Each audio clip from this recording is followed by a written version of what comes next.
Bonjour rebonjour. Et donc, je m'appelle Mandana, je suis présidente de l'association Solidarité Femmes Beaujolais. C'est vraiment un honneur d'être là et je suis très émue. Alors, je vais beaucoup regarder mon cahier, comme ça j'oublierai rien à dire et en plus ça me permettra de me cacher un peu. Voilà, on va vous raconter pourquoi et comment on a créé l'association Solidarité Femmes Beaujolais. Puis on vous listera, on vous racontera les actions qu'on a entreprises depuis la création de l'association. Une association qui a bientôt 2 ans, puisqu'elle a été créée en août 2019. 2020, voilà, j'y étais pourtant, mais en août 2020. Oui. Et tout d'abord, je voudrais vous présenter Thibaut, sans qui on n'aurait pas créé l'association, qui est travailleur social, qui est aussi notre premier salarié, et notre premier salarié en CDI, puisqu'il passe en CDI lundi. On est très fiers. Voilà, c'est ça. Et bonjour, et du coup, merci de nous permettre de nous présenter. Moi, je suis aussi très content et très ému d'être ici. Donc, comme Mandana l'a dit, moi, je suis éducateur spécialisé de formation, et j'ai eu la chance de travailler il y a quelques années à Parole de Femmes Le Relais. C'était le relais de Sénat à l'époque. Oui, c'est un peu le stress. Et donc du coup, voilà, c'est un peu le premier remerciement parce que c'est vraiment là-bas, à Parole de Femmes Le Relais, que j'ai pu découvrir en fait les conséquences et l'impact des violences sexistes sur leurs victimes. Et c'est aussi là-bas que j'ai découvert, que j'ai appris en fait le lien entre les inégalités entre les femmes et les hommes et les violences sexistes. Voilà, donc c'est quelque chose dont on n'avait jamais parlé en formation, dont j'avais jamais entendu parler dans mes précédents travaux, que ce soit protection de l'enfance, handicap, etc. Voilà. Donc du coup, quand j'ai déménagé dans le Beaujolais, j'ai rapidement trouvé des personnes en fait pour partager ces valeurs féministes du coup communes. Et du coup, c'est vraiment grâce à ces personnes, grâce à leur dynamisme, à leur soutien, qu'on a pu créer l'association Solidarité Femmes Beaujolais en 2020 et qu'on peut se présenter du coup aujourd'hui devant vous. Oui, c'est important qu'il y ait des porte-paroles partout sur nos territoires. Moi, avant de rencontrer Thibaut, je fais partie de tous ces gens qui ne savaient pas voir des violences faites aux femmes ou qui ne pouvaient pas les voir. Et je pense que c'est important de se le dire.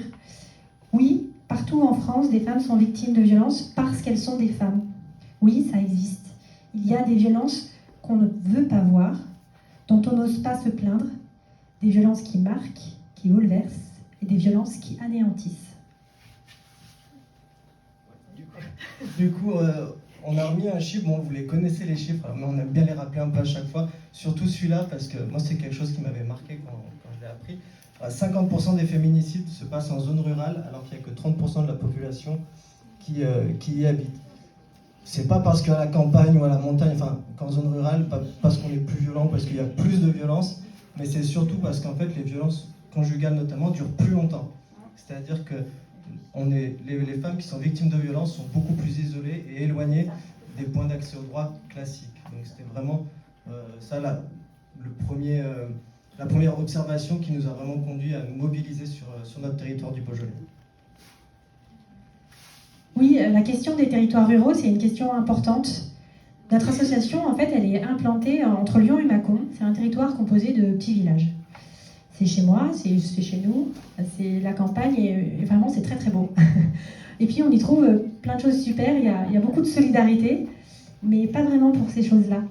Quand on a créé l'association, avant de créer l'association, on a fait un diagnostic du territoire et en fait on a trouvé très peu de lieux d'affichage et aucun lieu d'information, aucun lieu de rencontre sur ce territoire. Et pourtant, quand on a dit qu'on voulait créer une association de lutte contre les violences faites aux femmes, on nous a dit « prouvez-nous qu'il y en a besoin ». Et quand on a dit on voudrait créer une association de grande proximité, on nous a dit « faites-vous preuve ». Et puis surtout, ne dérangez pas les professionnels qui existent, qui sont là déjà à plus d'1 heure de route. Et mais 1 heure de route, c'est long quand on n'a pas le permis, quand on n'a pas de voiture, quand il n'y a pas de bus, quand il y a très peu de trains, ou quand on n'a pas le droit prendre les clés de la voiture ou quand le nombre de kilomètres est surveillé tous les jours. On dirait parfois qu'il n'y a qu'une seule voix qu'on entend, que tous les mouvements ne doivent se faire que dans un seul sens, qu'il n'y a qu'une seule route possible, celle qui serpente au fond de la vallée et qui mène vers la ville. Du coup, très vite, on a voulu intégrer la Fédé. On voulait vraiment s'inscrire dans une dynamique globale, nationale, pour nous permettre d'être vraiment plus forts au niveau local. Donc on s'est, même avant la création, rapproché d'autres associations qu'on tenait à remercier. Il y avait notamment Parole de Femmes 81, où du coup j'ai vu Betty Fournier ce matin, qui a pris le temps de m'accueillir alors que la structure n'était même pas créée. Et vraiment un grand merci à elle, puisque c'est suite à ça qu'on a trouvé, ça nous a donné en tout cas l'impulsion nécessaire pour passer du projet aux actes. Donc voilà, merci vraiment à elle.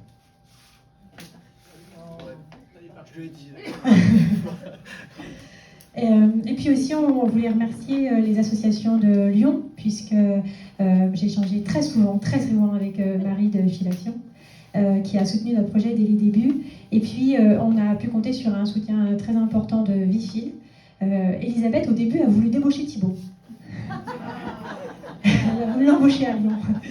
Et puis finalement, ils ont été présents, toute l'équipe a été présente à des moments hyper importants pour nous, pour pouvoir pérenniser nos actions. Et c'est grâce à tous ces soutiens que nous avons pu rentrer l'année dernière dans les rencontres régionales et que nous sommes là aujourd'hui devant vous. Merci encore. Voilà pour la partie présentation de la création, et puis on va vous parler maintenant de nos actions. Donc on a créé 2 pôles d'action dans l'association, un pôle accompagnement et puis un pôle prévention. Donc du coup pour le pôle accompagnement, très rapidement on a mis en place un numéro pour pouvoir être contacté, ce qu'on appelle une permanence téléphonique mais aussi digitale. Donc l'idée c'était vraiment de distribuer ce numéro avec tous nos bénévoles, avec tous les partenaires qu'on avait pu rencontrer. Et donc du coup sur ces permanences qui ont démarré en mars 2021, on a reçu plus d'une centaine de sollicitations, à la fois de victimes, de proches, mais aussi de professionnels, notamment de santé, qui étaient très très démunis en fait, des infirmières libérales, des sages-femmes qui sont dans des petits villages et qui souvent sont très très seules face à la violence, qu'elles détectent mais dont elles ne savent pas forcément toujours quoi faire. Ensuite, ce qu'on a voulu développer dans le pôle d'accompagnement, ce qu'on a développé, ce qu'on continue de faire, c'est vraiment de proposer des lieux, des permanences de proximité. Donc c'est en fait, voilà, on a pris un peu notre petit bâton, on allait rencontrer beaucoup de structures locales, des mairies, des centres sociaux, des maisons de santé, et on leur a demandé s'ils pouvaient nous mettre à disposition des locaux. L'objectif, c'était vraiment de pouvoir proposer en fait un point d'accueil et d'écoute pour toutes les femmes du territoire à moins de 15 minutes de chez elles. Et ça permet aussi en fait de contrer une autre difficulté du milieu rural qui est la difficulté de l'anonymat. C'est-à-dire que dans les petits villages, souvent, tout se sait. Donc voilà, l'idée c'est quand il y a une dame qui ne peut pas se déplacer, on la reçoit dans le village où elle est. Et si jamais elle est en danger ou en insécurité sur le village, on a un point de permanence pas loin. Donc voilà, l'idée c'était vraiment de s'adapter à toutes ces problématiques et de proposer un accompagnement du coup de proximité.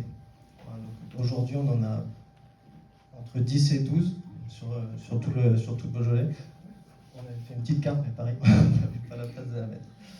Voilà, donc l'idée, c'est vraiment d'être au tout début du parcours de sortie des violences et vraiment de travailler en lien avec les ressources du territoire pour éviter au maximum les allers-retours et vraiment être là au tout début pour éviter effectivement tous ces allers-retours. Et je me répète.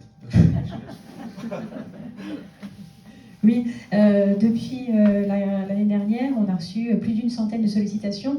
On a compté 107 et on a eu ce matin, juste avant de passer la porte du bâtiment, donc 108, une cinquantaine l'année dernière et une cinquantaine cette année sur les 5 premiers mois de l'année. C'est pour dire à quel point il y avait un vrai besoin sur le territoire et à quel point les sollicitations augmentent. Et puis, voilà, je passe rapidement sur le deuxième pôle de notre association, puisqu'on voulait vraiment qu'à côté de ce pôle d'accompagnement qui accompagne les situations de violence, qui répond en cas de situation de violence, on crée un pôle prévention. Et sur ce pôle prévention, la mission principale, c'était vraiment de favoriser le repérage des violences sur le territoire par deux pans. Il faut sensibiliser et former, et on a multiplié le plus possible tous les canaux d'information, parce qu'on était vraiment sur un territoire où on nous disait « Non, il n'y a pas de violence chez nous, madame.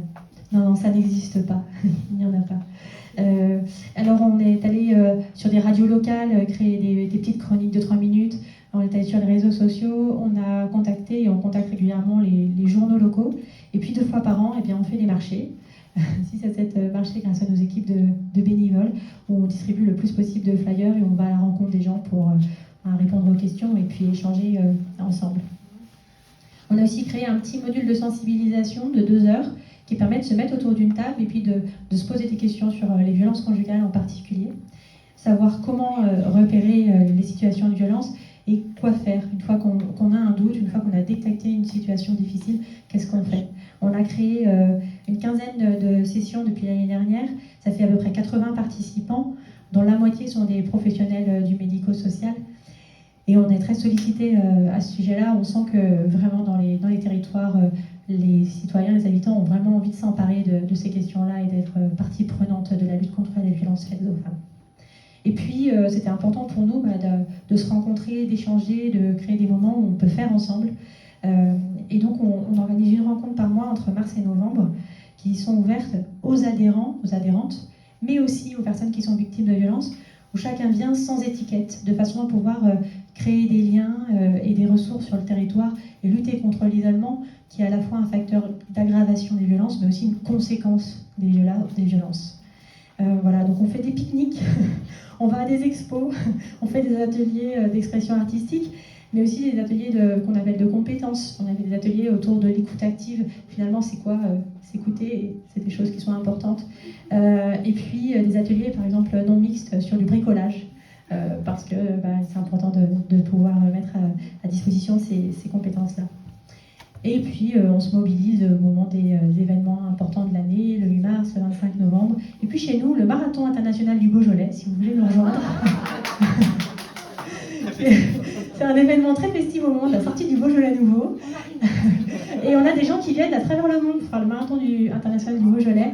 Et on se mobilise avec nos gilets roses fluo. Et l'année dernière, on était une quarantaine.